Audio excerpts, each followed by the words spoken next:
అని చెప్పి ఆరోపణలు చేశారు. అంతకుముందు ఇవాళ మీడియా సమావేశంలో 65,000 ఇవ్వాలన్నారు. అంటే రెండింటికి మధ్య డిఫరెన్స్ ఎంత? ఇక్కడే తెలుస్తుంది మీకు. 1,50,000 ఇవ్వాలన్న వ్యక్తి బిల్డింగ్ ఓనరే ఇవాళ 69,000 68,000 ఇవ్వాలని చెప్పి చెప్పడం జరిగింది మీకు. అంటే వీళ్ళతో ఎవరు చెప్పించారో కూడా మీకు అర్థమవుతోంది. అంటే నా మీద తప్పుడు ఆరోపణలు బనాయించి నన్ను బదనాం చేయాలి, పార్టీలో పదవుల్లో వెళ్ళిపోతున్నాడు ముందుకి, వీడు బ్రేక్ వేయాలి. ఇది తప్పితే వీళ్ళకి పార్టీ మీడియా సోదరులకు అందరూ తెలుసు. ఏ రోజైనా పార్టీ కార్యక్రమాలు పాల్గొన్నారు వీళ్ళు. ఎమ్మెల్యే గారి కార్యక్రమాలు ప్రతి కార్యక్రమాలకి మనకి ఇన్విటేషన్ వస్తుంది. కార్యక్రమాలు కుటుంబ పొత్తు ధర్మంగా నేను వెళ్తూ ఉన్నా. తమ్ముళ్ళారా అన్నలారా మీరు రండి అని చెప్పి నేను చెప్తా ఉంటా. కానీ వీళ్ళు ఎక్కడ కనపడుతున్నారా? వీళ్ళ వ్యాపారాలు వీళ్ళ పనులు వీళ్ళు చేసుకున్నారు. తప్పులేదు, చేసుకోండి, కానీ అవసరానికి రావాలి. పార్టీ మన వల్ల ఎదగాలి తప్పితే పార్టీ మన వల్ల బదనాం అవ్వకూడదు. ఇది నా గుండెల్లో నేను నేర్చుకున్నది, మా అధ్యక్షుడు నాకు నేర్పింది, మీకు తెలియజేస్తా ఉన్నాను.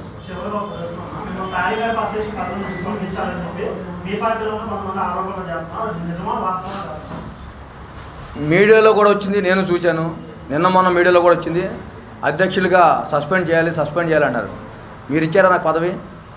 మీరు ఇవ్వాలా? నాకు ఇచ్చింది పదవి కళ్యాణ్ గారు ఆమోదం పొందిన లెటర్ నాకు వచ్చింది మున్సిపాలిటీ అధ్యక్షుడిగా. నా పనితీరు, నా విధానం నచ్చిపోతే ఏనాడో నాకు ఇచ్చి దాదాపు 3.5 సంవత్సరాలు ఏమవుతుంది. నాకు ఇంతవరకు నాకు ఉండదు పదవి. ఇది నన్ను ఎప్పుడు సస్పెండ్ చేసేవాళ్ళు. ఎవరో మనం అంటే నచ్చినోళ్ళు గెట్టనోళ్ళు 100 రకాలుగా రాసుకుంటారు. వాళ్ళందరికీ కూడా నేను సమాధానం చెప్పను. ఇవాటి వరకు కూడా ఇలాంటి వాళ్ళ మీద ఏ రోజైనా కూడా ప్రెస్ మీట్ పెట్టలా. అపోజిషన్ పార్టీల మీదే పెట్టుకుంటూ వచ్చాం ప్రెస్ మీట్లు. ఇలా పెట్టినందుకు, వాళ్ళు పెడుతున్నందుకు కూడా నాకు నిజంగా సిగ్గేస్తుంది.